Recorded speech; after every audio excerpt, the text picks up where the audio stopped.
శ్రీ సత్యసాయి జిల్లా రామగిరి మండలం పాపిరెడ్డిపల్లిలో వైసీపీ నేత లింగమ్మయ్య హత్య కేసును రామగిరి పోలీసులు ఛేదించారు. ఈ కేసులో రాపాడుతూ ఎమ్మెల్యే పరిటాల సునీత సమీప బంధువులు ధర్మవరపు ఆదర్శ్, ధర్మవరపు మనోజ్లు పోలీసులు అరెస్ట్ చేశారు. గత కొంతకాలంగా వీరి మధ్య మనస్పర్ధలు ఉండేవని ధర్మవరం డీఎస్పీ హేమంత్ కుమార్ స్పష్టం చేశారు. చిన్నపాటి తగాదాల కారణంగానే గొడవలు జరిగాయని వివరించారు. ఈ కేసును క్షుణ్ణంగా పరిశీలించామని, ఎంతటి వారినైన పట్ల వారిపై చట్టపరమైనటువంటి చర్యలు తప్పవని ఈ సందర్భంగా ఆయన హెచ్చరించారు. సంబంధించి డిఫరెంట్ యాంగిల్స్ ఏవైతే ఉన్నాయో వాటన్నిటిని కూడా నిష్పక్షపాతంగా వెరీ ఫెయిర్గా ఇన్వెస్టిగేషన్ చేయడం జరుగుతుంది.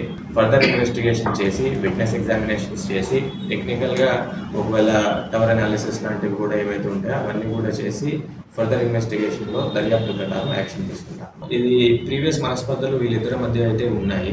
ఇప్పుడు ఆ వాతావరణం, ఆ ఏరియాలో ఉన్న సిచ్యువేషన్ ప్రకారము ఒక పార్టీ రెండో పార్టీ ఇన్వాల్వ్ అయిన మాట వాస్తవమే.